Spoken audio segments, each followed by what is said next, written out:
In a world where dreams meet reality, there exists a place where your business can flourish. That place is Shopify. Imagine having the power to craft your online store with tools that make it as easy as a gentle breeze. Whether you're an artisan of handmade wonders, a creator of digital treasures, or a curator of the latest trends, Shopify stands by your side. With its customizable templates, seamless integrations, and support that's always there, your dream store is just a heartbeat away. Join millions of visionaries around the globe and let Shopify guide you on your journey. Visit roguemedianetwork.com/Shopify. That's roguemedianetwork.com/SHOPIFY. And embark on your free trial. Shopify, where your commerce dreams come to life.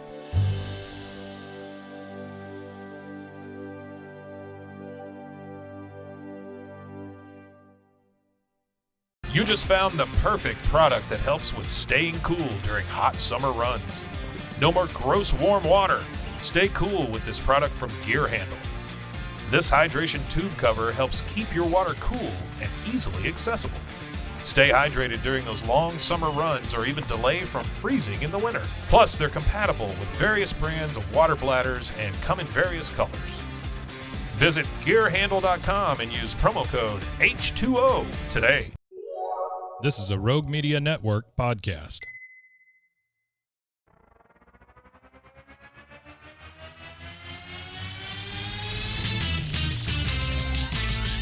Bros and heroes. Gonna tell you about bros and heroes. Gonna tell you about comic books, costumes, facts, boots, and other stuff. In this week's issue, Ock Marries Aunt May. Welcome into Bros, Foes, and Heroes. I'm Zach, joined as always by the mysterious, I don't know anything that's arachnid based that can start with M right now. I should have thought about that better. Madam Web. That's a character. That's not like sorry. that's not like meniscus. That's a body part. Okay. Anyway, it's Mike. Yeah, hey. Hey. What's up? I always whenever you say welcome in, I always want to be like, oh, okay, great. Thank you. I want to congratulate. I want to say thank you for you welcoming me. Well, I mean, but I don't do it because then my senses kick in. My spider senses kick in. Are you not happy to be here? No, I'm great. I'm happy to be here. You were honestly rubbing the microphone under your neck. I know. I keep with the microphone. I'm sorry. Let me go ahead and flag that. God That's bless great. me. Right off the beginning. Yeah, I'm so sorry. I said the F-bomb. You know what's funny is I put together a short recently where you say, and I included in the short, where it's like, I try not to say the F word. And I think to myself, that is complete and total BS every time I hear that, because it's like sailors up here. You could have done that before. You know That's what I'm saying. No, I'm going to start the show this over. now. No. Don't start it over. Don't start it over. This is great. You could have done that. Content. This is the next thing. You guys can't see this, but these kids today, they hold these giant Shure microphones, right? And ours is on an arm. Our audience is all younger than us for the most part. So when you say the kids today, it's fantastic. I'm talking about them Z kids. I've taken the entire arm off of the desk now, and that's the next thing. They'll just be holding the arm, the entire microphone arm. This looks great, doesn't it? No, it doesn't. Hey, everybody! It's not fun to look at. I mean, I'm gonna be honest. It's kind of an eyesore. Yeah, I get that. Sure. We could have done this before we started. That. Sure. And now, not only are you could have unscrewed it from the mic stand. You're holding the entire. Yeah, and now I'm just really screwed here. I was going to say the F word, but I'm going to, you know what? Here, I'm going to mute you, and I'm just going to explain a little bit of backstory. Do that. I'll be done here in a second. Okay. I'm honestly going to mute Mike while I'll just give a little bit of backstory. While you just go ahead and nod when you're ready, and I'll turn you back on. We're going to go ahead and cover some Spider-Man comics today. Because, Spider-Man. Yeah, I honestly still have you muted, I know Mike. you do. I'm trying to be loud enough so I can hear over your mic. You are probably getting picked up a little bit. I won't know until I go back and edit, so that's the beauty of it. But who doesn't love Spider-Man? Everybody loves Spider-Man. There, I'm going to turn you back on. Yeah, that'd be great. Green Goblin doesn't love Spider-Man. Well, I mean, aside from his villains, but you're everybody talking else about loves real Spider-Man. people, right? Yeah, I'm talking about real people. Okay. I love Spider-Man. Has always been, honestly, one of my like top 3. If I had, it's changed over time. But when I was a kid, yeah, it has. Who was your original? It was always, so I was a Batman guy because of the animated series. Sure. I used to watch that every day after school, and honestly, I mean, kids. You're early the kids. 90s, yeah. Sure. I mean, it's on HBO Max, and it's still really good, even though it's a cartoon. Go back and watch it. No. I hold by the fact, Mike and I have had that, and I think I'm going to make you watch it for the podcast at some point in time. Can't hold my eyes open. Mask of the Phantasm might be my favorite Batman movie, and it is animated. There's a lot of things to it. It's nostalgia from when I was a kid, but also it is actually a really good story. I have heard from you that it's very good, and I do. It is really good. I do trust your opinion. So I have tried to watch it. I bring it up, and then I immediately shut it down because something about it frightens me. That's fine. Anyway, so it was always Batman, and then I always liked Spider-Man. Yeah, also, Spider-Man's great, and the X-Men. I think there was a lot of correlation at the time between the cartoons that I watched on TV and the comics that I would get. Like, I would be more interested in those comics than when I would be able to pick them up. When I was a kid, I was a big Daredevil kid. I loved Daredevil. Really? I thought Daredevil was great. Yeah, the whole Daredevil Elektra thing, I like that. So when Spider-Man and Wolverine, those are my big ones. Okay. But I will tell you my favorite comic series of all time, and maybe it sucks now. I don't know, but it was that Camelot 3000. Really? Yeah, I really liked it when it. I don't mean that to say it. No, you're fine. I don't care. Douchey kind of way. I was just saying I don't meet a lot of people who like your that's your true. Animated shows. That's true. So fine. You know what? Forget it.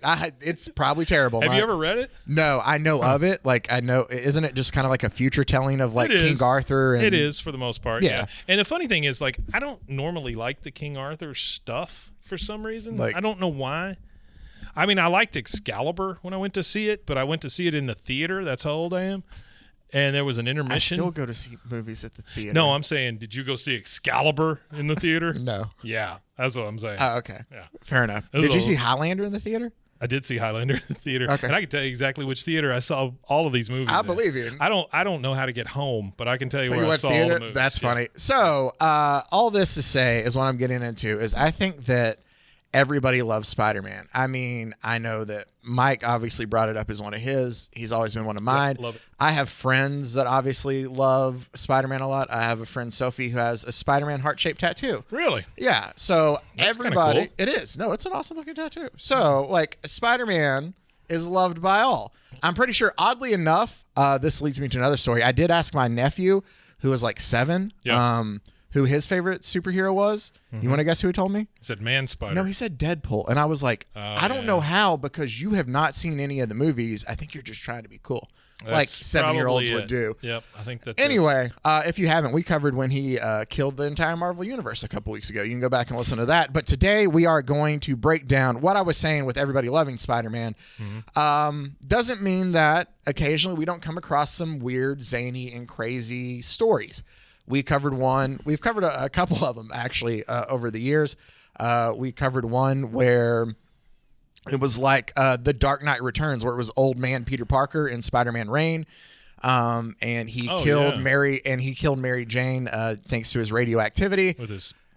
Yeah, that's a great way to put it. Then we also covered One More Day, which is where he and Mary Jane gave up their marriage. They essentially gave their relationship and their love for one another to the devil to save an old elderly Aunt May, which is weird because she's been old and elderly the entire time that Spider-Man has been around. You know who I think of every time I see Aunt May? Who's that? The lady that owns Tweety Bird.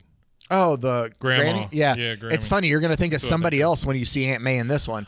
But I'm going to save that for when you get there. Well, I also think of those sexy teenagers that we read we also did Trouble. That's another Spider-Man story when they tried to revive romance comics and they let Mark Miller, the guy who did, Ultimates and Nemesis and The Authority and all this, crazy kind of edgelord stuff. They got him to write romance comics. And what we got was essentially Aunt May is Spider-Man's mom. What we got is softcore child porn. Is what we got out of it. It was awful. Those covers are creepy. Anyway, So here is another. Anyway, let's move on. Let's move on. The less we can spend on that. You can go back and listen to it if you want to. You know what? Here's the thing. We're looking at this cover, right? Tell us about it. Yeah, so what we're going to cover today is another Spider-Man story to kind of go along with these. It's a two-parter, so we have two issues. We're going to cover Amazing Spider-Man number 130 and number 131 from back in 1973, just because they kind of tie in a little bit. But it's a different look for one of Spider-Man's villains that we're getting at, too. Both of these are 73? Yeah, both of these are 73. Very nice. The cover of the 18. first one. No, I was not. I was 4. Oh, okay. Well, there you go. So the cover of 131 we see is the Amazing Spider-Man with Hammerhead is the villain, which is a guy who has a very hard head for the most part. 130, not 131. I'm sorry, 130. 131 is the next issue. This is the cliffhanger for 131. But we are also introduced to a story that I have backstory for, and that is the Spider-Mobile, which we see on the cover here. But now you can go ahead and get into what you were going to talk about. I think I had one of these. The toy? I think I had the toy. Okay. Yeah. Well, they did make toys out of it. The only reason I say that is because of the wheels. I remember the wheels. Like the Spider-Man, it didn't make sense to me because whenever it goes fast, you can't tell what the hell it looks like. Well, here, it's funny. We'll get into this then before, and I might have just ruined where I was with that. Oh, you're fine. So we'll get into the other thing that I have before we get to that. That one looks much better. Well, here's the thing. It's about the Spider-Mobile. Yeah. So apparently back in a couple issues before that, there was a kind of edict that was given to Gerry Conway, who was the writer of Spider-Man, of Amazing Spider-Man at the time. And there was a toy company that was Azark Hamway that offered, that was their name, that offered Marvel a licensing deal for a Spider-Man car. Just rolls right off the tongue. Which might have been that toy that you had. What's it called? Wait a minute. What was the company again? It was Azark Hamway. Azark Hamway. And so they offered Marvel this licensing deal to make a Spider-Man car. And so Stan Lee kind of laid down the decree that, all right, Gerry, you're going to make the Spider-Mobile because we have this toy deal. And Gerry Conway, which I completely agree with him on this, thought the idea was kind of stupid because he was like, we have a guy who can swing from a web through the city that's going to just drive this car through. He's 100% right. But it was the edict that was given down. So, you got to do what you're told to do. And so what he has a couple issues before in Amazing Spider-Man 126, he has Spider-Man be approached by individuals from a car company. I don't remember what they call them in the I'm trying to see if it says here. The guy's name are Carter and Lombardo. The firm of Carter and Lombardo. But he's presented about, hey, Spidey, like an advertising agency that we would like you to drive this car for us as we promote like our completely clean the Corona engine. Their Corona engine. Poorly worded. Boy, that aged poorly, didn't it? But he's like, we want you to pitch and showcase our completely clean, engine fuel. I don't remember what it is. It's like their engine emitted like zero harmful chemicals or, zero emissions, things like that. And that's why they wanted Spider-Man to kind of like showcase this off for him. The funny thing about this is if you look at the guys that are pitching this to him, they look an awful lot like Roy Thomas was the editor at the time of Marvel Comics. There we go. And that's what Stan Lee looks like around that same time. And so Gerry Conway was like, yeah, sure, we'll go ahead and put it in there, but I'll make it the guys You're the sleazeballs that are pitching it to Spider-Man to go ahead and do this, which is just kind of humorous there in a way. That's the two of them together in real life. Oh, look at them go. There you go. The part I don't understand is at the bottom where they say there are no designs, you have to design it. Oh, and they're talking to Spider-Man. Yeah, so who the hell is Andy Granatelli? I don't know. I don't get that reference. It says now, Andy Granatelli. Look out. So that's a backstory. So he and the Human Torch, Johnny Storm. Yeah. He got him to help him work on building this car. So that's the that's like the backstory. Yeah, that's the backstory there. So that takes us here to Hammerhead. And we're not going to there's the story that's going on is it's around Christmas time and Spider-Man's out kind of patrolling the area here. And he notices that these kind of villains, henchmen, all dressed up in yellow suits are after something, right? But he's able to stop them from the plan that they're trying to Yeah. instill. He chocks them right in the back, it says, and then he whonks them. He does. He chocks them. C-H-O-K and whonk. And he wonks them. W-H-U-N-K. You ever been whonked? I have not been wonked. You usually have to pay extra to get wonked. Do you? Yeah. So after he hunts down, like a lot of them are able to kind of get away while he's like, or I guess he knocks them all, or the rest of them out. And there's only one that he's able to subdue and talk to. But as he's sitting there and he tries to talk to him about, hey, tell me who you're working for. All of a sudden, it looks like he's about to say his name. He goes, I can't do that, Spider-Man. Like, I've seen and he, all of a sudden, like, his eyes, they glow, and his head, I don't know. Yeah. But essentially, he like, has an aneurysm right there in front of Spider-Man and just kind of dies beneath Spider-Man. He says it's though his brain shorted out like a blown circuit. Yeah. Now, can you go back one page? Down here at the bottom, it says, or in the middle, he's chasing after these guys. And you said this is Amazing Spider-Man? Yes. Was it always like corny? Was Amazing Spider-Man the corny one? I mean, it's still at this time, it's still the early 70s. I feel like some of it was kind of, no, that's Spidey stories, the ones that we covered that were the Electric Company. Well, I know ones. those are terrible, but what I'm saying is like this middle one, he says, hey, why is everybody leaving? Like it is a doofus. And then he says, have I got halitosis or something? You who chuckles, wait up. That just doesn't, I don't know. So it is 73. I don't know if it's necessarily the title of Amazing Spider-Man itself, but yeah, it is kind of still written very much for kids. And like, that's what we have to know with some of this, like looking back at the older stuff, is it's going to be silly for the way it's written. But and that's the other thing. I tell you that all the time. It's context, so context on this stuff was probably fine. For sure. So we then go to a guy named the Jekyll, who I don't know who that is. We're not going to get to him. He's not important for our story. I'm sorry, the Jackal. Not Jekyll. The Jackal. Why does he look like a... Oh, okay. I don't. He looks more like the Green Goblin than the Green Goblin. We can looks cover like him later, Mike. I'm telling you, with my research, I just focused on our story right now. Has it... How often if you know who the Jackal is, let us know. How often do they do this where they say, check out this issue? Oh, a lot of times. Yeah, no. Really? Yeah, a lot of times there's editors' notes. Wow. Have you not been paying attention to stuff we've been doing for 3 years? Well, I didn't realize that it said, check out this issue, because that's the thing. The initials, weird. It's telling you. No, that's a lot. There's even one point in here where... It's like footnotes. Oh, it is this one where it even like says like for Doc Ock's origin, see issue 3. So they go ahead and like reference all the way back. It's like a compendium. It is. Well, all the RTs stuff. There is the retweets. Marvel editor-in-chief at the time. That's Roy Thomas. That's the initials. It was retweets. So like, yeah, it's like, hey, check out this to know what he's talking about. And it'll come up a lot too. And I'll try to give a little bit of backstory. Mm-hmm. I should have gone back and read the issue fully. In issue 120, but it's brought up a lot. So there's certain issues that are integral to this this story. But so yeah, that's the editor notes telling you like, hey, check out this if you want to know what he's talking about.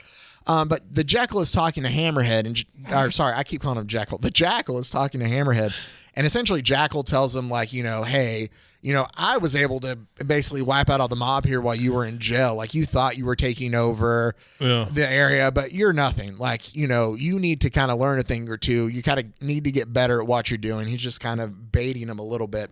When you were a kid, did you ever think you would say the sentence, the Jackal is talking to Hammerhead? Yeah, probably. But I had a wild imagination as a kid. Sure. Yeah, I got you. Then we flash back to stupid car. It is. We flash back Spidey because we got to introduce the car. Why is it a dune buggy? Well, just wait till you see what they decided for camouflage because it makes zero sense to me. Right. So Spider-Man slings over to the Baxter building, like he should do. But that's going to become a moot point here because he's not going to. He still swings even though he has the. This is Johnny Storm. This is the Human Torch. All right, and he's just sleeping. He's sleeping because Spider-Man swings over like before 8 a.m. Yeah, here comes. Which is not normal. So yeah, Spider-Man is being a bit intrusive. So I understand why Johnny Storm's upset, but he goes and shows him like, hey, here you go. Here's the Spider-Mobile. And it's a dune buggy. It looks like Spider-Man's costume on a dune buggy. And even has like Spider-Man's face for the hubcaps. It's a bit ridiculous looking. Oh, it is. There was a thing in the 70s with dune buggies. I don't know why. like the late 60s, early 70s, we were obsessed with freaking Volkswagen Bugs. And then it like mutated into this dune buggy love, and I don't understand. I was about to ask why. You're a bit older than me. Why? Yeah, I don't really know. I mean, we had Herbie the love bug, and it came Herbie. to life. Herbie. I thought you called him Herbie. Hermit the love bug, and then with Lindsay Lohan. And yeah, I don't think that was the first one. And then we had. What was it? There was that car that talked, and it was a dune Kit buggy from Knight Rider. No, this was a cartoon, and it. It was because it always played Charge. Yeah. Here's the thing. I know these things. And then Sid and Marty Krofft had some kind of thing with a dune bug. It was because his villains. You don't call them villains, but like his bullies were like all motorcycle. It was a motorcycle game. Yeah. What was his name? And he had he couldn't talk, but like his girlfriend car could. Yeah. I know this from like early he just cartoon. Went beep beep or whatever. This is okay. So the Sid and Marty Krofft one was Wonder Bug. We're getting way off track. On this, no, we were going to bring it back around. Wonder Bug, 76 to 78. And then they had the that was okay. All right, I think that's anyway. Yeah. I remember early Cartoon Network. Sorry. Turner bought all that early the Hanna-Barbera catalog. So that's like early Cartoon Network. Speed Buggy is what it was called. Played a lot of old Hanna-Barbera cartoons that was there. So anyway, we have the Spider-Man Dune Buggy here. It just honked, right? Speed Buggy just went honk. It would honk things. He had like. He could do lights, like his blinkers made stuff on his windshield. Remember that?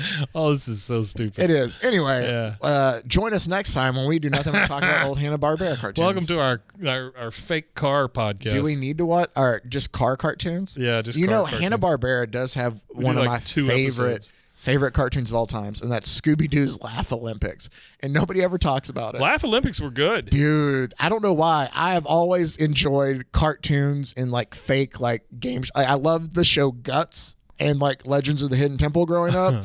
So like anything that was like cartoons and like competitions like that. So Wacky Racers, I was on board for. But back to Wacky Rides. Boy, good that job. was a terrible transition. Segway coming. Some FA or some FM DJ somewhere is super proud of that. But I know one. We were talking about him earlier today. I know one to be proud of that. We were. He wears sunglasses all the time. He does very much so. So Spider-Man You'll never hear this. I know. There's no way in the best part, yeah. If you told me that he listened to this podcast, I would think I would lose my mind. And here's the thing, like I feel like we have an influx of listeners here lately. Yeah. There is no way that man even understands. No. It's a podcast about comic books? Preposterous. The beauty of it is that people are listening to this having no clue what we're talking about either. Have no idea, but just trust us. This is a 45 seconds that's just for Mike and I. But I'm just saying he's an old school DJ, radio DJ kind of guy.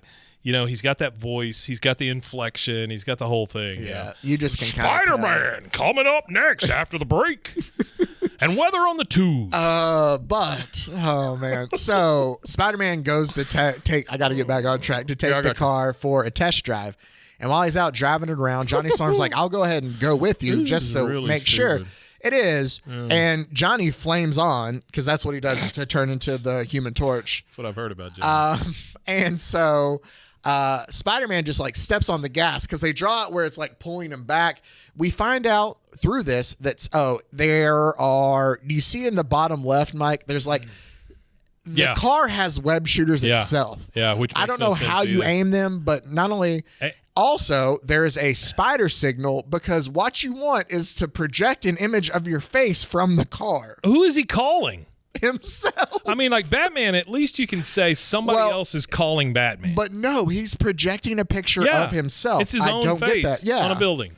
Are you like, hey, Spider-Man, come save us. I'm here. And by the way, if I were Johnny Storm, the next time Spider-Man calls me Torchy, I'm burning his head off. No, that's the thing is this Spider-Man loves to call people bad nicknames. which I kind of guess is a Spider-Man staple. It in a is. way. It is. But at least they're usually funny when it's good. These are just kind of not so much. This is now I can catch crooks without giving up my parking space. Yeah. Oh, just again, wait till the Good camouflage. stuff. We find out as he terrorizes the, like, driving the wrong way. People are like running jumping people out over of on his the way. sidewalk. We find out that Oh, Peter Parker has never gotten his driver's license. So this is dumb. the Human Torch eventually takes over driving, and he's like, all right, then I'm going to teach you. You're done driving this for now. Yeah.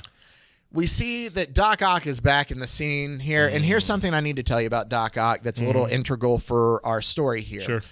So apparently he has found out that Aunt May has inherited we'll get to what she's inherited when we get there.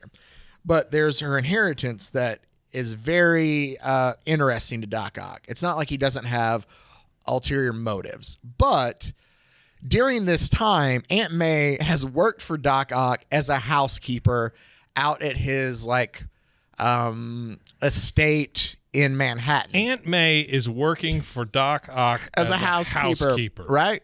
Yeah. From my understanding, it's a story point that like Peter hasn't necessarily talked to her about of like, hey, he's an evil person. Also, at that time, like she's not concerned about his giant metal arms, and he has fallen in love with her, or is at least pretending to be in love with her. Okay, yeah. So they are romantically involved, of some sort at least. But yes, so Aunt May stays out at Doc Ock's place, and they're a couple. Great. Right? So that's all you need to know right now for this. Essentially though, like, yeah, I mean, I don't know if it's over time, but Aunt May. Oh, I'm so sorry. Yeah, you're getting your audio in I know. I got my peanut butter and your chocolate. But you've been doing that all podcast long. I know. I'm so sorry. I'm really worked up. So I've got something for you here in a minute. But go ahead. Yeah, so Doc Ock is back on the scene. We just essentially see him like he's not in a mood to be messed with. Yeah, he smacks one of the attendees at this helipad with his arms. Normally, he's such an affable guy. Exactly. I mean, so there is something that I will say about this that I do think it's for kids in a way that it's getting a little more serious, but it's kind of, I appreciate bad guys like this when we get to it. So he kind of smacks his henchman aside for back talking him, and they fly off. I don't remember where they're flying to. Anyway, we see Peter back at his apartment. His phone rings, and it's Aunt May. And Aunt May's just calling to check on him. Looks old. She does, right? Oh, my God. Does she remind you of somebody yet? I'm going to wait till the panel where it's for sure noticeable. Oh, for sure here. But there's somebody, and I'll point it out when we get there. I'm not disturbing you, am I? Well, that's the way I'd read it. Again, this is the part where like he worries all the time about like Aunt May's heart giving out on her, right? Yeah, well. But it lasts for years. It lasts from the 70s, essentially through to when him and Mary Jane are married. Yeah. Into like the 2000s, where when she like dies and they decide to give up their relationship to save her, you're like, hasn't she kind of been? Yeah, she's been on. I hate to be mean, but I think even Aunt May at some point in time, Peter. Well, she has. She's told you multiple times. She was on like, death's door for like 35 years. You gotta let me go, my guy. And Peter's just not having it. Anyway, she definitely looks like it here. Not trying to be insensitive to Peter Parker and his Aunt May, but she is just drawn very old here. There's a knock at the door. Turns out it's MJ that's there because Michael Jackson. No, Mary Jane. Oh. She always calls him Tiger, which is kind of cute to me. Sure. I don't know where they got that from. Rummaging through his shit. No, it's his records. She's looking through his records. Well, she looks through his books first. She sits on the couch does, and she does call him out for like all the philosophy he reads, which I'm kind of with her at the same point. Like, well, no, she's like, what do you do for fun? Like, watch educational TV? And he goes, this is where we learn, oh, well, my middle name is Bookworm. So if you wanted to know, full name, Peter Bookworm Parker. Peter Bookworm Parker. But Mary Jane's like, I'm here to make Starting sure. At center from Empire. MIT. No, it's Empire State University. Empire State University. Peter Bookworm Parker. I love how we did that together. No. I was doing the Wheel of Fortune theme for some reason. I meant to do like, he does have an King Aretha Crafter. Franklin. That's what I was going to say. Record, He's got good taste in music and a at least. and some sort of weird sweater. Well, he does have weird sweater, but I mean, he at least has good taste in music. Yeah. He's got Aretha playing. Sure. But so we see Hammerhead's villains, or Hammerhead's henchmen, are using jetpacks now. This is like 4 days later after the little interaction there. Spider-Man shows up in the Spider-Mobile, the little buggy, but he flashes the picture of himself. He uses the spider signal to announce that he's coming because why? I don't know. I'm coming to get you guys. Watch out. He uses the web slingers, or the web shooters to shoot the It's like he doesn't have to do anything. He doesn't. He's just from the car. Like, why am I even here? The car's able to take care of it all. But his spider sense does go off, and Hammerhead shows up, and essentially he's able to leap out of the car in time before Hammerhead knocks it over by hitting it with his head. That is what Hammerhead does, is he runs into things with his head. He runs into a villain. He runs into a building. Spider-Man jumps off and like kind of does a backflip away from it. But as he's trying to land, Hammerhead's like, "Hi, I'm quicker than the last time we met," and he rams his head into Spider-Man's back. And Spider-Man just kind of like flings off into some trash cans. Well, he thrashes into the trash. Frassh. He thrashes into the trash, and he is knocked out over there in the trash can. When he awakes, 16 minutes later, in case you were curious how long it was, poor kid. He comes up to notice that the cops are there noticing the Spider-Mobile. Yeah. I kind of want to call it the Spider Buggy, but I keep calling it Spider-Mobile. It does seem like a Spider Buggy. It should be. I like that better. I do too. But so the Spider-Mobile, and the cops are trying to figure out what's going on. Spider-Man's like, I got to save this thing. He webs the cops to make sure they don't impound it and take it to the city dump because he's got to return it to the company that asked him to build the Spider-Mobile to begin with. And he kicks it kind of out of the snowbank, and he lands in it. And as he's about to drive away, he notices a letter or an envelope with Aunt May's name on it. It's a golden ticket. It is. And so he uses his web to grab the envelope and drive off. The Jackal notices him catching the envelope, and he's like, haha, he's playing into my perfect, my ploy. We'll see what that ploy is later. Peter Parker is driving. Hold on. I'm getting to it. I know what you're shaking your head about. Oh, my God. Peter Parker is driving to a party that Mary Jane had told him about, a Christmas Eve party for the Daily Bugle, or I think like Ned Leeds and Betty Bryant and Flash Thompson are throwing it. I don't remember. All of Peter's friends. And he goes there, but he's like, hey, I can't, let the Spider-Mobile just be out in plain sight. Look at this cool, nifty camouflage. And he flips a switch, Mike, and it turns into a regular car. It looks like a damn Edsel. It does, but why not just make it look like a regular car to begin with? Yeah. So camouflage for it not to look like the Spider-Mobile is to make it look like a different car instead of a buggy. Wow. That's essentially it. That is really dumb. Then it looks like a caddy. It does, yeah. Or no, it doesn't look like one. He says, and while it doesn't exactly make it look like a caddy. Oh, okay. It camouflages it. He shows in. J. Jonah Jameson's eager to hunt him down. We think it's to give him his Christmas bonus, which is probably to yell at him or something. But instead, he gives Peter, he goes, one of my very own personal mixture cigars, Parker. Mixture? I like to think, and I know it's for sure not this because J. Jonah Jameson's demeanor is one of somebody who has never partaken in smoking weed to save in his entire life, even though he desperately needs to. I like to think that J. Jonah Jameson's just like passing out blunts there at the Christmas party. To me, it's his special mixture. Yeah, he's like, hey, or I guess what is it? Whenever I think it's like a spliff when it's with tobacco, but he's just like, hey guys, Merry Christmas to you, Merry Christmas to you. In my mind, that's funnier. But hey guys, let's. He just gives Peter. He's not giving it to everybody else. This spliff. Well, here's what's weird too is he's just like not giving them to everybody. He just gives Peter a cigar, which is just kind of strange as well. Anyway, Peter. It's kind of phallic too. It is. Well, I mean, cigars kind of always are, Mike. I'm just saying, just to get. Are you trying to say that there's something between J. Jonah Jameson and Peter? Could be. I'm not here to judge. You know what? That's the Spider-Man story I want, where it's like angry, just enemies to lovers between J. Jonah Jameson and Peter Parker. Well, like J. Jonah Jameson is just so pissed, and then he like, takes it out on everybody at the office, and then he goes home, and there's somebody waiting on him, and Peter says, "Hey, big stuff or whatever whenever he walks through the door. Oh, see, I and thought it's all shadowy and noir see, looking. to me, it was just like you're right. Like he's always on like this. I love this fan fiction we're doing. He's always on like just this hunt. This has been written somewhere. Oh, for sure. But he's just like obviously always after Spider-Man. Spider-Man's this giant menace. So finally he catches him, and it's him and Spider-Man, right? And he's face to face. He's like, I'm finally going to be able to unmask you and show you the world what you are. And he gets so close, and it's just so palpable, Mike. Yeah. And you think he's finally going to have that moment. And he lifts the mask to see that it's Peter Parker. And instead of being like Parker and like losing it, he just they just start making out hot and heavy. Full on tongue and I'm telling you, Peter Parker. Yeah.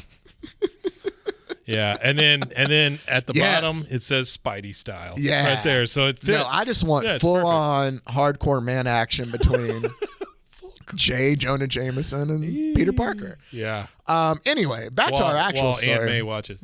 Well, her heart can't take that, Mike. It'd get way too excited.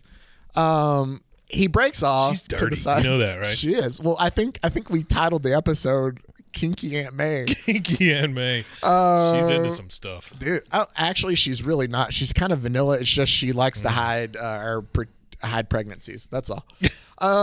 Which isn't kinky. It's just that's a life choice. Sure. Anyway, back to our story. So Spider-Man breaks off from the party to go in a room to see what this envelope that has Aunt May's name on it is about. And he realizes he's like, that's what Doc Ock is after her about. And he's like, I need to go ahead and, head over there, Spidey style. But he also brings up, like, I'm sure nobody will notice I just went to this room and never came out. Sure. Like, I'm sure you People notice are stupid. whenever you get there. Like, yeah. So it's the same deal with Superman. Like, true. I'll put these glasses on. It does say, how long does it take to travel 32 miles? Yeah. Not long if you're able to, like, hop on a car. And so why is he hopping on a car? Why didn't he take his car? I don't Okay. That's true. He just left it That's there. what I'm saying. He just left his car Well, there. no, he said he needed to do it Spidey style. He just looked at his car like it's an Edsel, and then so he says, around. So he's headed out to Doc Ock's place, right? Because he knows why he's after Aunt May. And as he gets there, he's like, oh no, it can't be happening. It can't be. And as he looks through the window, it says, Doc Ock is marrying Aunt May. And he looks in, and sure enough, Doc Ock with his octopus arms sticking out the back of his tux. And Aunt May in full wedding dress. Aunt May's kind of a dick. She didn't even invite her. She didn't invite Peter. Yeah. That's true. I do love it says, get the picture, frantic ones. And if not, like it's like, hey, look at this. And it says the next installment, My Uncle, My Enemy is what it's going to be called. But this is the perfect place then for us to take a break. At the cliffhanger, as Mike pointed out so long ago, 130 is the cliffhanger to 131. We're going to take a break, and when we come back, the end of our story of Doc Ock marrying Aunt May here on Bros, Foes, and Heroes.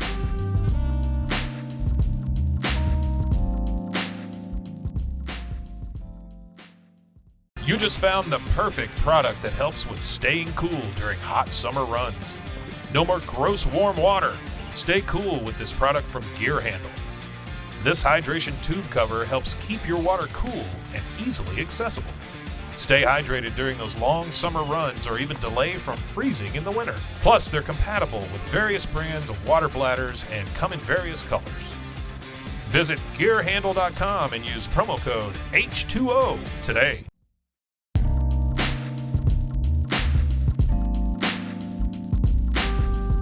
Welcome back into Bros, Foes, and Heroes as we continue our look into that one time that Doc Ock married Aunt May.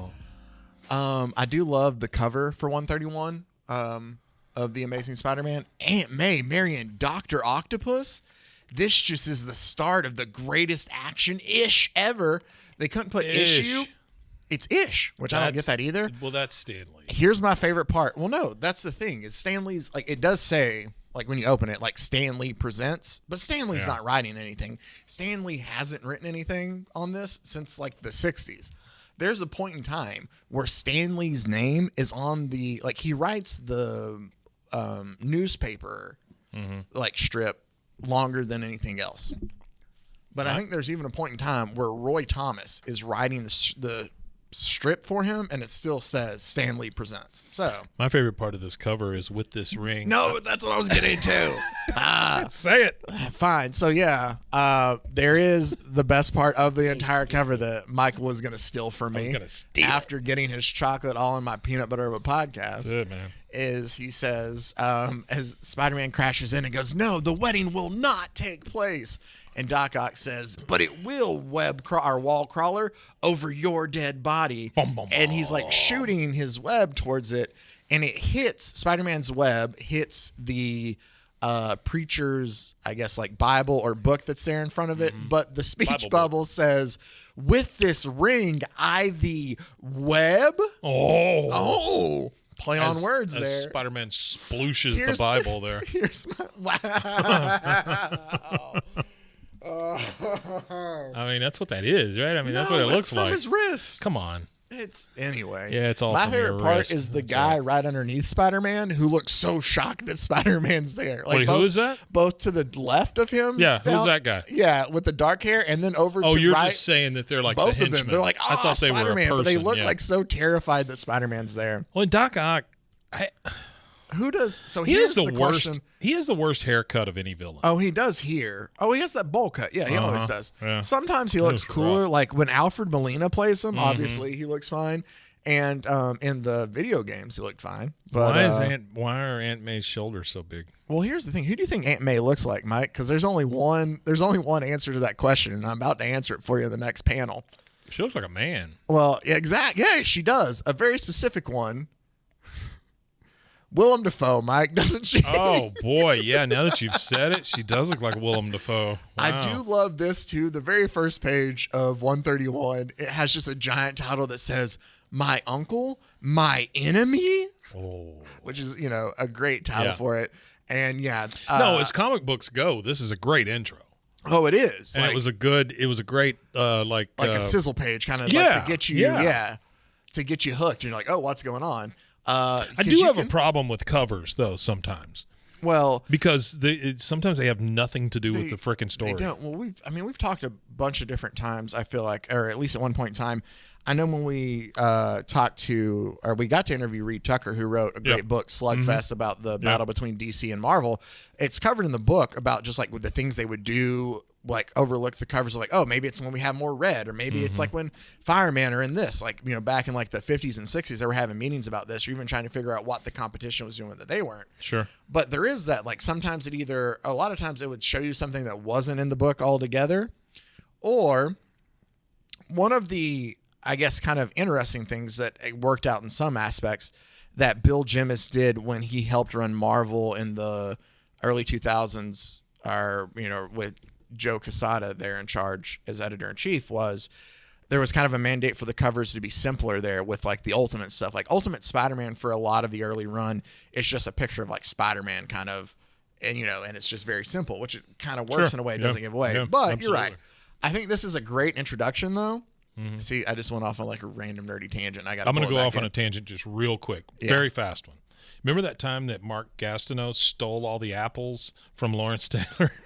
This is the problem of us recording in our sports studio, is there's so many things that just randomly distract Mike. We have, for one of our sports shows, Sports Illustrated posters like framed on the wall. That is the stupidest cover ever. There is one, and we've talked about how it is a dumb cover. And then how is Patrick Ewing's nuts not hanging out? Shorts. Oh man! Sorry. So Patrick Ewing has very high shorts on in the cover, and he's got his and legs he's got the jacked up. Captain Morgan Yeah, pose yeah. going on. That they should be. Yeah. And the other one is like, Mark Gastineau is stealing apples out of Lawrence Taylor's helmet. Do you think they like tape them up so they don't fall out of the shorts? I don't know. Like a beauty queen contestant, or I a thought we were drag gonna or a talk drag about queen. Spider-Man marrying I'm Doc sorry. Ock, All right, let's do that. Not Patrick Ewing's Let's do that. testicles. Well, you take them as they come. I mean, Which one? yeah, exactly. Oh, okay, back to it. I did not mean to You lose got your like rant. that. I got mine. Yeah, that's fine. All right. That was your rant, though? Anyway. Yeah, that's pretty much it. Yeah. Back to Spider-Man. Oh, Damn man. you, Patrick Ewing, and your super nuts. So, I love also in this, as I try to get us back on track, how Spider-Man looks so sad as he looks through the window. Like, and you're only seeing you can like see a it in quarter eyes, of his though. face, and he Without looks sad. seeing his face, his eyes just like, he's like, oh no, May. But as Spider-Man's like, oh man, wait, something feels off, and he notices that Doc Ock kind of notices something's off too. Bitch didn't invite me. you talking to me? That's why Peter's thinking about Aunt May. No, he always loves his Aunt May. But there's a chump and a wump at the door, and Hammerhead uses that flat-ass head of his to break through the door and crash the ceremony. And we find out there's some bad blood between he and Doc Ock. I think that Doc Ock and Spider-Man had worked together to send Hammerhead to jail last time in a previous issue of Amazing Spider-Man. That was probably one of the editor notes, I think, at one point in time. That makes sense. But Doc Ock takes Aunt May and they run away to get away from Hammerhead and his goons as they're attacking the... Go back one page. One more? No. Oh, the other way? Right here. Well, hold on. Before we get there. Yeah, go because for it. that's going to get ahead. Oh my There's God, one thing. Aunt May is rough looking. I was going to bring up the fact that I love bad guys like this because they bust in and Hammerhead tells his men, like, I'm going to tell you what, guys. Or he tells like the preacher, like, dang it, as I'm trying to sit here and sift through this, he essentially tells him, he's like, you guys are going to rest, y'all are going to go sleepy by for about 6 hours. Like at first I thought it was a threat of death. He calls it sleepy by.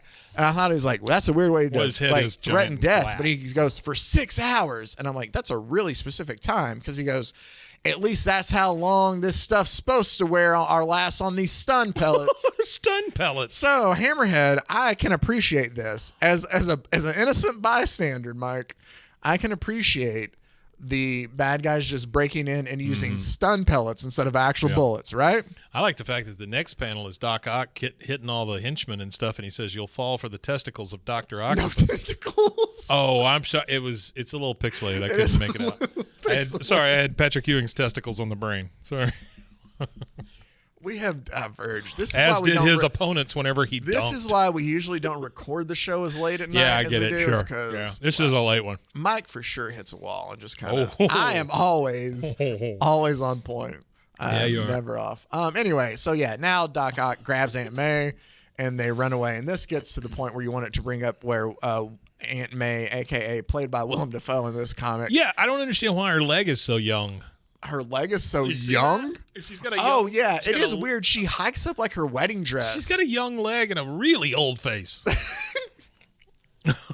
That seems like so mean and just like inappropriate. Well, like to she's be a like, cartoon, so who cares? I get that, but like, are you gonna like slide up to somebody at a bar and be like, "Hey, girl, you got a really young leg and a really old face"? Well, you ought to see the other leg. The other leg's very old. It's crazy.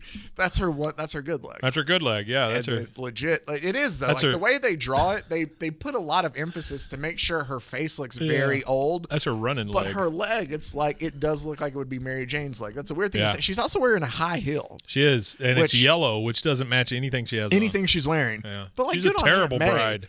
Good on Aunt May for still being able to rock high heels at that age. Yeah. Well, she's got 19 flowers in her hair too. She does. Well, I thought that was part of the veil. Spider-Man and Doc Ock kind of get into a fight, and Spider-Man realizes maybe I should stay back and just kind of see what's going on. I don't need to be so headstrong. And we see another helipad appear as Doc Ock takes Aunt May with him to a helicopter. As they fly off, Hammerhead's men shoot after the helicopter as it goes to fly away. I do love this where he's like, "Shoot, you idiots." And then one of the henchmen goes, "I don't think it's any use, Hammerhead. Like, these stun pellets aren't going to penetrate metal." And so he's like, and then one of the other henchmen goes, "They're getting away." So then he's like, "All right, fine. Hold off, you fools. Hold on. You want to call them fools now? You just ordered them to shoot at the helicopter with stun pellets." So you're not necessarily the best management there. Hammerhead looks like they ran out of room to draw the rest of his head. He always reminds me of the guy from Dick Tracy. Yeah. Flathead or whatever his name is. Yeah, but that's what I always think of there. Yeah. Spider-Man decides he's going to follow the helicopters, and he like latches on to Hammerheads, who's following Doc Ock and Aunt May. There's like a sub story that goes on, obviously, about Mary Jane and Peter Parker's relationship. That if we were going to continue into, this guy's name is sorry. His name what's the character's name? Flat Top Jones Sr. There you go. Oh, I didn't know there was a junior. He's a senior. Yeah, he's a senior. Wait. Who calls himself senior? Like, aren't you a senior and then everybody's a junior under you? No, you still get called senior. Like, because it was King Griffey Jr. and King Griffey Sr. Okay. All right. Back to Patrick Ewing's notes. Keep coming back to Patrick Ewing. But we get flashbacks to this party then, and we get to see that J. Jonah Jameson essentially is telling everybody the same story. And it's just, everybody realizes he's just a bit of a blowhard. But Where's there's his also kind of mustache? there's kind of like an Didn't underlying... he normally have a mustache? Yeah, he did. Okay, all right. A little like thin one under, or not a thin one, but like, the little like kind of, Pirate. Or no, no, it's like fancy man. Yeah, not fancy. It didn't curl at the ends. It's just like it only fits under his nose, but like the width of his nose. It's like it's like a, I don't know, like a German dictator plus. It's a little bit extra, Yeah, I get it. So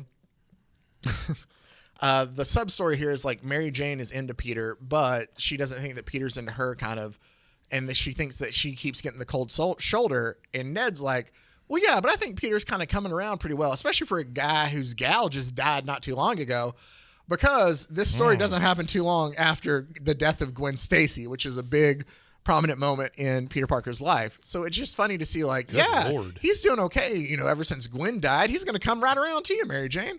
Good But Mary Jane's like, he might just kind of get in the way of my stuff. There's another editor's note. It says, like, Gwen Stacy in issue 221, which is regular. It says Roy after it. It does say Roy instead of RT this time. We get back to see that Doc Ock has flown Aunt May to a Canadian island. It's the Canadian island we find out that she's going to inherit, which by marrying Doc Ock, he will then inherit 50% of this island. And then when she dies, he will have all the island. But it is a perfect place for him to set up his base. You want to know why? Because this Canadian island, Mike, has the richest supply of uranium found in nature. Okay. So that's essentially why he's marrying her, is just to have this uranium mine. But at the same time, like, they get out of the airplane, and Aunt May in her state is freezing cold, and she brings up the fact that she is. And like Doc Ock like smacks one of his henchmen, and he's like, "You dolt! Like, can't you see the woman's freezing? Please bring the dear lady a coat. I can't have like my dear love freeze out here." So Doc Ock is at least laying it on thick. Like, he, I think he has convinced himself that he loves Aunt May and all this. Yeah. But what happens? There's just a battle back and forth. Spider-Man called does Helio, that helicopter that they were in. I think so. Like, it's one of those big army weird branched out helicopters with two propellers. Yeah, I don't know the name Helio? of them. Something like I that. think so. Yeah. Spider-Man comes in and he, punches Doc Ock's goons, kind of knocks him out. There's quips. No, he crumps them. He crumps them, he bops them, K-R-U-M-P. he saps them. These are all just the words that are used as, like, the Batman. Crump, bop, sap. Pass it. Like, it's the action words. It's the onomatopoeia stuff. Sure. It is onomatopoeias. There's a part where he's like, "Pardon me, miss. You and I have some business elsewhere," as he swings in to, like, steal Aunt May from Doc Ock. But Doc Ock kind of steals her back, and there's a battle that ensues then between the two of them. Yeah. And Spider-Man is able eventually to get the upper hand. That's great. And Aunt May's heart can't take the fact that this goon Spider-Man has knocked out her love, Dr. Octavius, and as she's about to faint, and Spider-Man has to make a web or a cushion or a mattress of web for her to land on. Mm-hmm. He has to go over there and save her, and there's a word. He's like, "No. Her breathing's regular. Oh, thank God she's still alive." Like, he's so worried about her fragile heart and everything that he's doing and all this.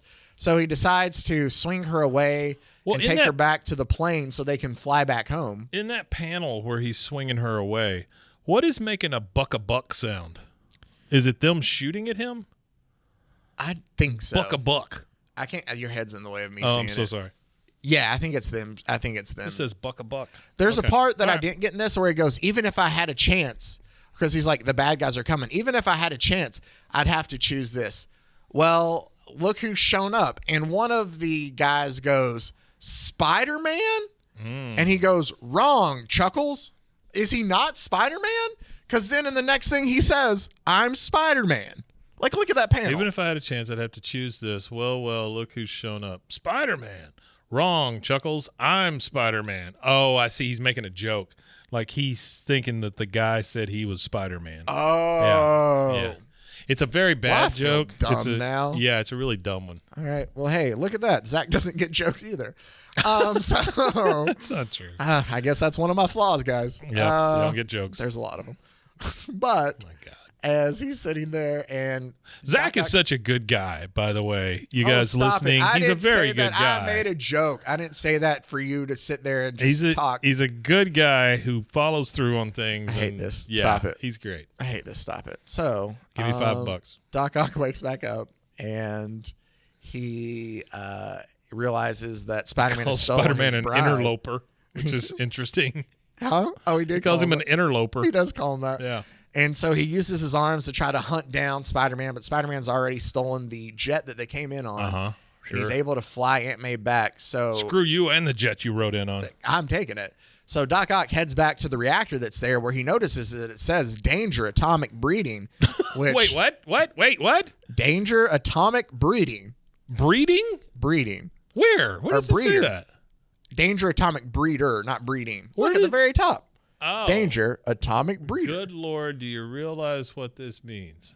So essentially the reactor's unstable, but Hammerhead has finally found Doc Ock, and it's time for them to get even. Atomic breeder? I guess that means where you can make like more atomic reactors, maybe. I don't know. Or it's just I don't understand that at all. It's like just very potent lovemaking. Okay, I don't know. Sure. Well, atomic makes it sound. Never mind. It'd be irradiated and just depleted. It'd be awful. We're back to Spider-Man killing somebody with. That's true. With his crump. That's what it all comes back to. He crumped all over it. So there it is. He's crumping. Yeah, he did crump. So Hammerhead's finally got Doc Ock, and he's like, "Hey, you and me, buddy, mano a mano. Like, I finally hunted you down. I've got you in my sights." And he takes off running after him. And Doc Ock's like, "Come on, you idiot! Like, act sane for once. You don't know what you're doing." And he goes to move out of the way. And he's like, "No, you fool! You'll destroy us!" As Hammerhead runs headfirst into the reactor. Oh! And there's just a giant explosion. Brada da da ba boom. Oh, it does say there is a D in there. Brada. I think it's Brada ba boom. And it says, "Always knew Ock went for." I always knew that Ock went for things in a big way, but this is ridiculous. That's right. Everybody dying in a giant atomic reaction explosion is ridiculous. It's just nuts. Anyway, then Aunt May wakes up. Crazy Oppenheimer. Aunt May wakes up and she's like, "What? Where am I? What's that noise? Oh dear, I'm with the horrible Spider-Man. Where's Otto? What have you done with Otto?"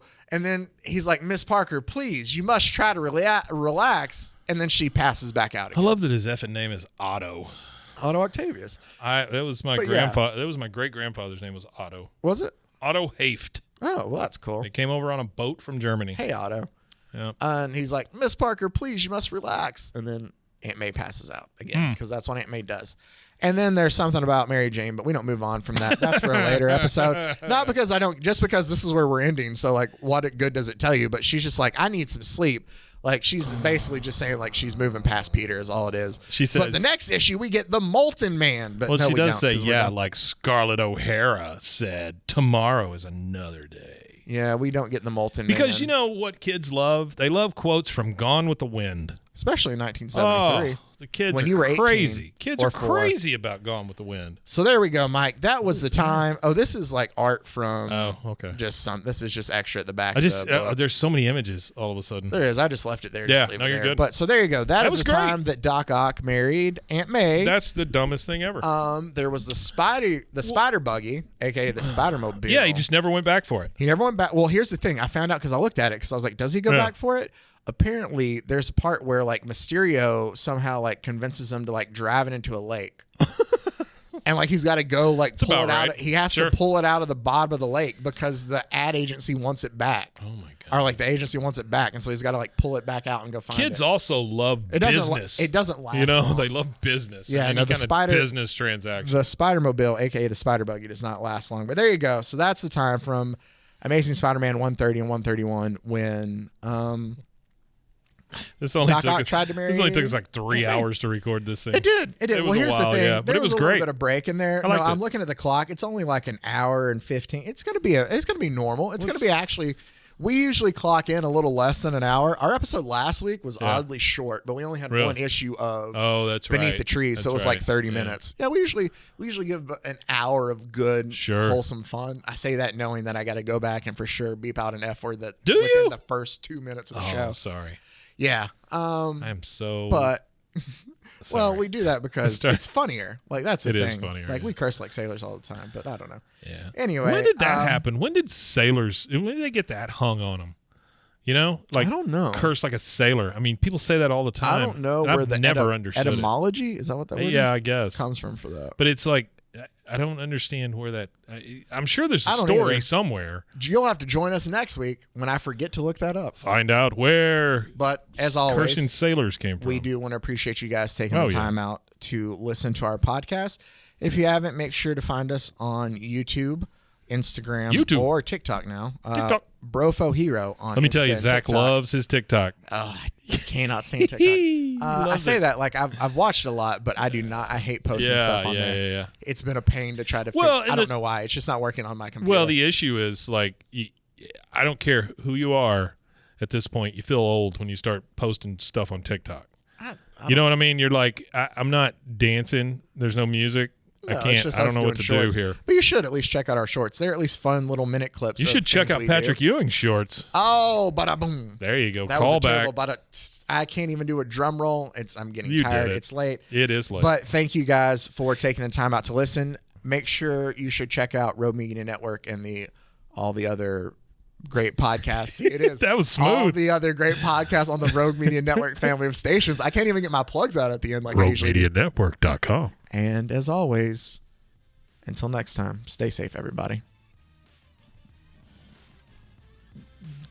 Golly, Say it. this is it, right? Yeah. Golly Con. Pros and heroes.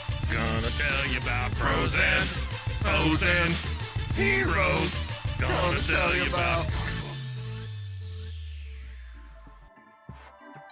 This has been a Rogue Media Network production.